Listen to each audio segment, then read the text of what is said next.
বন্ধন নিউজে আপনাদের স্বাগত। শুরু করছি আজকের খবরের এই অংশটি নিবেদন করছে চুঁচুড়া নবজীবন ফাউন্ডেশন। টলিউডে দোস্তি আর হুগলিতে কুস্তি। হুগলি লোকসভা আসনে তৃণমূল প্রার্থী অভিনেত্রী রচনা ব্যানার্জি আর বিজেপি প্রার্থী অভিনেত্রী লকেট চ্যাটার্জির মধ্যে সম্পর্কটা এইরকমই। সাংবাদিক সম্মেলনে কেউ কারোর বিরুদ্ধে কটাক্ষ করেন না তারা। এদিন প্রচারে বেরিয়ে চুঁচুড়া ইমামবাড়া হাসপাতালে আহত বিজেপি কর্মী দেখতে গিয়ে তার পরিবারের পাশে থাকার আশ্বাস দিলেন লকেট চ্যাটার্জি। আর চুঁচুড়ার ঘড়ির মোড়ে এক ব্যাংকোয়েটে চা চক্রে টলিউডের ফিল্মি জগৎ থেকে রাজনীতি জগতে আসার নেপথ্য কাহিনী বললেন অভিনেত্রী রচনা ব্যানার্জি। পাশাপাশি এদিন টলিউডের ফিল্মি জগতে অভিনেত্রী লকেট চ্যাটার্জির সঙ্গে তার মধুর সম্পর্কের কথা তুলে ধরে হুগলি লোকসভা আসনে 1 ইঞ্চি জমি না ছেড়ে যোদ্ধার লড়াইয়ের কথাও বললেন তৃণমূল প্রার্থী অভিনেত্রী রচনা ব্যানার্জি।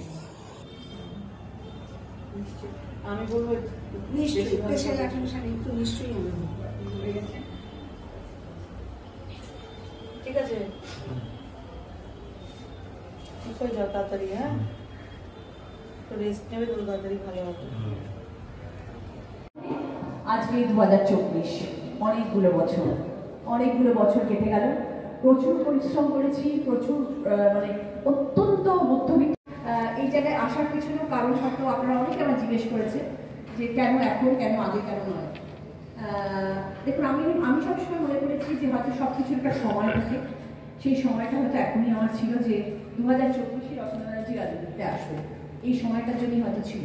2009 থেকে কিন্তু আমি দিদিকে চিনি, আজকে না, 2009 সাল থেকে দিদিকে চিনি এবং খুব ভালো রকমভাবে চিনি এবং খুব ভালো সম্পর্কের মতন চিনি। কিন্তু আপনারা কখনো আমাকে কোনোদিনও কোনো সময় কোনো রাজনীতির মঞ্চে দেখেননি বা কখনো দেখতে পাননি, আমি কখনো কোথাও যাইনি। কিন্তু আমি মন থেকে সবসময় অন্ধের মতন দিদিকে সম্মান করতাম, সাপোর্ট করতাম এবং সবসময় মনে হয়েছিল যে তৃণমূল কংগ্রেসই হচ্ছে দি পার্টি যেখানে মানুষ চোখ বন্ধ করে বিশ্বাস করে এগিয়ে যেতে পারবে। আমি জানি না কেন সেটা ভাবতাম, কিন্তু আমি এটা কোনো বাজে কথা এই জন্য বলছিলাম। আপনারা সবাই জানেন যে আমি আমার জীবনের এতগুলো বছর কাটিয়ে এসেছি, জীবনটা প্রচুর দেখেছি, প্রচুর মানুষকে দেখেছি, এতগুলো ভাষায় কাজ করেছি, বুঝতে পারছেন, এতগুলো রাজ্যে আমি কাজ করেছি এবং এতগুলো রাজ্যের এতগুলো ভাষার মানুষের সাথে আমি প্রত্যেক দিন ইন্টারাক্ট করেছি।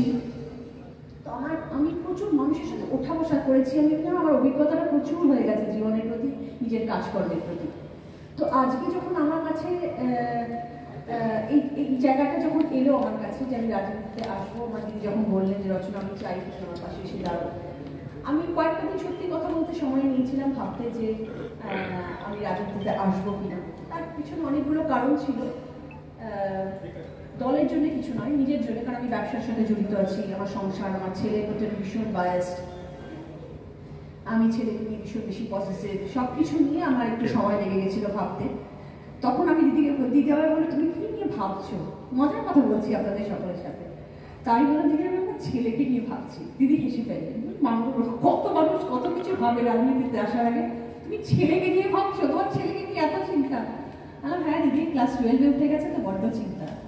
তখন দিদি একটা কথা বললেন, সেই কথাটা বলার পরে আমি হয়তো একটু আমার ভাবনা চিন্তাটা সুবিধে হয়ে গেল যে রচনা, দিদির ছেলে তো বড় হয়ে গেছে, আর কিছুদিন পরে তো ছেলে তোমার সেটেল হয়ে যাবে, কোথাও একটা বাইরে চলে যাবে, কোনো একটা পড়াশোনা নিয়ে বাইরে চলে যাবে, কাজকর্ম শুরু করে দেবে, তখন তো তোমাকে ভাবতে হবে তুমি কি করবে।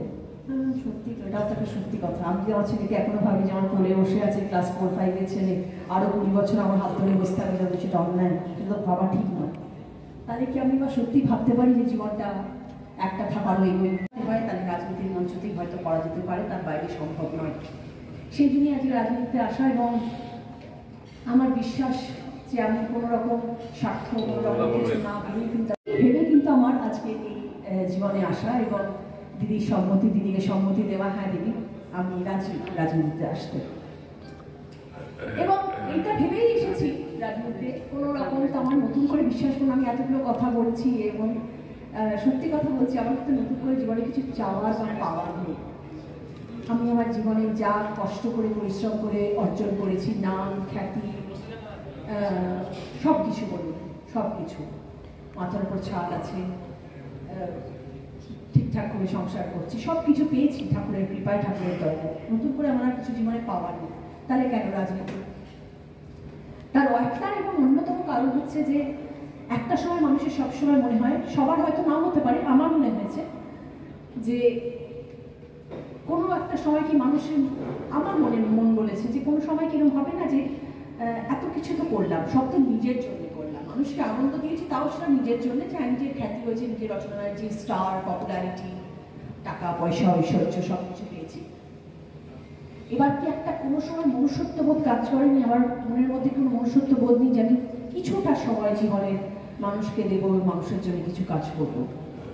এইটা ভেবেই কিন্তু আমার রাজনীতিতে আসা, যে এখন আমার সেই জীবনের সেই ফেজ, সেই টাইম যেখানে আমি প্রচুর কিছু দেখে নিয়েছি, আর আজকে আমার সেটা মানুষকে ফিরিয়ে দেওয়ার সময়, যে আমি মানুষকে ফিরিয়ে দেবো যে আমি আমার জীবনে কী কী উপলব্ধি করেছি, কী কী ফিল করেছি বিগত 13 বছর ধরে 2 নম্বর 1 করার পরেও মানুষদের সঙ্গে, যে প্রত্যেক দিন আমি 12 জন মেয়ের সাথে কথা বলেছি, প্রত্যেকটা এপিসোড 4টে করে মেয়ে থাকে, দিনে 3টে করে এপিসোড হয়, তো 12টি মেয়ের সাথে আজকে 365 দিন 12 জনের সাথে কথা বলে গেছি।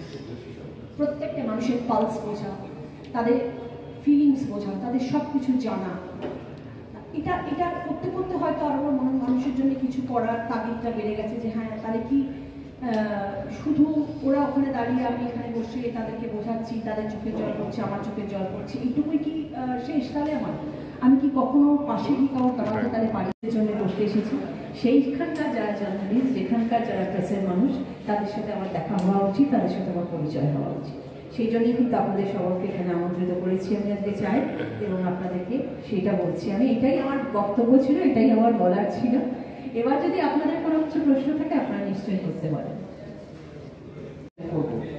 এইটা ভেবেই আমি এসেছি আজকে, আর সেই জন্যই আজকে সবাইকে আপনাদের সামনে আমি ডাকলাম এখানে, যে আপনি যখন নতুন একটা জীবনে পদার্পণ, আমি আর লকে যদি করে বসি কখনো, অত যে আমাদের কথা থাকবে, যে ওর যদি সেগুলো স্মৃতিগুলো মনে থাকে আর আমার যদি সেগুলো মনে থাকে, তাহলে এবারে দিন কাবার হয়ে যাবে, আমাদের কথা শেষ হবে না। এতগুলোই আমাদের স্মৃতি আছে, এবং সকলের ছবি রিলেটেড।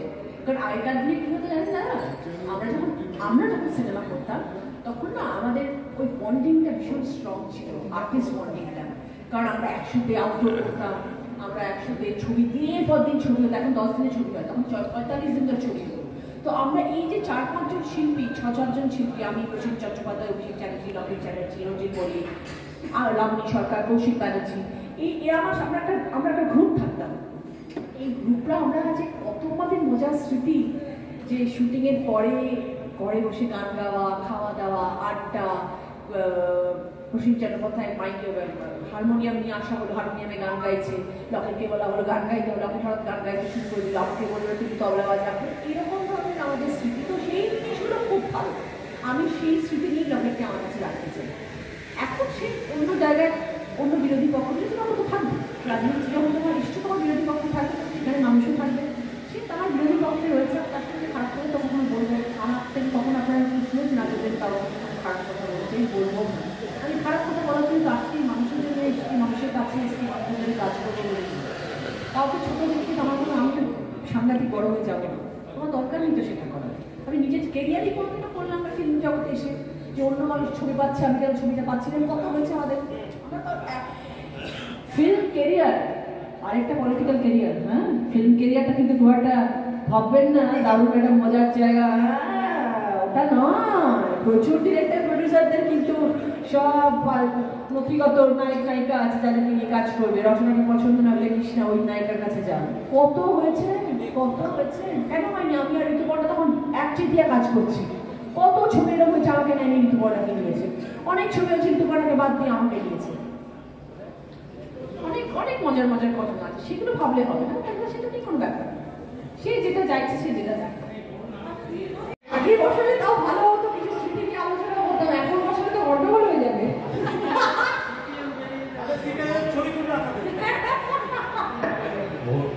ভোটের নাম প্রচার আসার আগে, লোকসভা ভোটের নির্বাচনের আপনার নামটা আসার পরে দেখা যাচ্ছে ফেসবুক বা হোয়াটসঅ্যাপে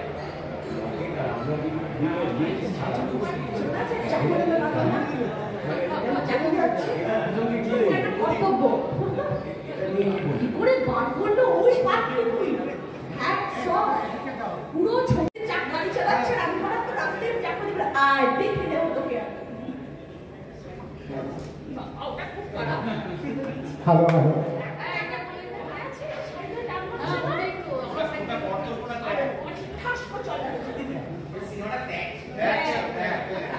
হ্যালো দিদি, সৌজন্যে রাজনীতি ছিল। মাদকাসক্ত যুবকদের জীবনের মূল স্রোতে ফিরিয়ে আনছে চুঁচুড়া নবজীবন ফাউন্ডেশন। আজ থেকে 7 বছর আগে পথ চলা শুরু হয়েছিল এই সংস্থার। হুগলি জেলা থেকে শুরু হয়েছিল নবজীবন ফাউন্ডেশনের কাজ। আজ গোটা উত্তর পূর্ব ভারতে ছড়িয়ে পড়েছে তার ব্যাপ্তি। জেলা ও রাজ্যের হাজার হাজার মাদকাসক্ত যুবকদের মানসিক ও শারীরিক চিকিৎসার মধ্যে দিয়ে সুস্থ জীবনের পথে ফিরিয়ে আনছে নবজীবন ফাউন্ডেশন। কী করে এই সংস্থাকে তিল তিল করে গড়ে তুলছেন বন্ধন নিউজ এর ক্যামেরার সামনে, সে কথা বললেন সংস্থার কর্ণধার চন্দন দাস। দেখি ওটার মধ্যে কি আছে, বা পাড়ার বড় দাদারা করছে, আমিও একটুখানি করি, ফিলিংসটা কি সেটা দেখতে যাই। এবং একটা সার্টেন টাইমের পর কি হয়, সেটা ফ্রিকোয়েন্সিটা তখন অনেক বেশি থাকে, গ্যাপ থাকে যখন শুরু করে। পরবর্তীকালে যখন নির্ভরশীল হয়ে পড়ে সেই একটা সাবস্টেন্সের উপর, তখন সেটা থেকে বেরোনোর জন্য সে নানা রকম চেষ্টা করে, কিন্তু তার ওয়ে আউটটা জানা নেই যে কোন রাস্তা দিয়ে গেলে নেশা থেকেও বিরত থেকে সুস্থ স্বাভাবিক জীবনযাপন করা যায়। তো আমি ভাবলাম যে শুধুমাত্র আমি সুস্থ স্বাভাবিক জীবনযাপন করলাম, আমার জীবনের সার্বিক উন্নতি হলো, বা আমার যেসব এম বা আমি জীবনে যে জিনিসগুলো করতে পারিনি সেগুলো আমি ফুলফিল করলাম, তাহলে তো শুধু আমার কথাই ভাবা হলো। তাহলে আমি এরকম কিছু কাজ করি যাতে আমার মতো আরও 5 জন আমার দ্বারা উপকৃত হয়। এবং একটা সার্টেন টাইমের পর যখন মানুষ চায় যে ফিরতে, অথচ তার কাছে রাস্তা থাকে না, তখন এই একটা WHO ওয়ার্ল্ড হেলথ অর্গানাইজেশন একটা প্রসিডিওর বার করেছে। সামগ্রী আর ঠান্ডা গরম পানীয়র জন্য বিশ্বমানের flask, micro oven, mixer grinder, induction সহ আধুনিক রান্নাঘরের সামগ্রী উৎপাদন সারা বিশ্বে আলোড়ন সৃষ্টি করেছে বড়সিল। পাশাপাশি বিশ্বমানের সোলার গ্লাস, যা সোলার সিস্টেমের অন্যতম সামগ্রী তৈরি করে, সারা বিশ্বে নজির গড়েছে বড়সিল। দেশের বাজারে পাশাপাশি বিশ্ববাজারেও সব প্রতিযোগী কোম্পানিকে পিছনে ফেলে এগিয়ে চলেছে ভারতের বড়সিল।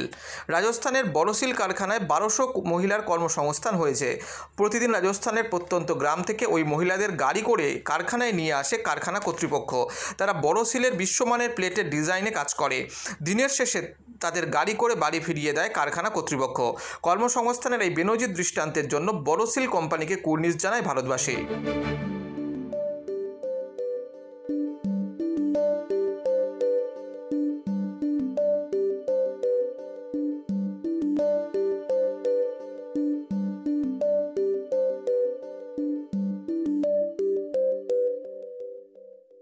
At Borosil, our products touch our customers' lives in many ways. Our philosophy is simple: understand the evolving needs of our customers and deliver solutions to meet them.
We look beyond business. We promote green energy as well as provide healthcare and education for the underprivileged. In fact, this has been our heritage at Borosil.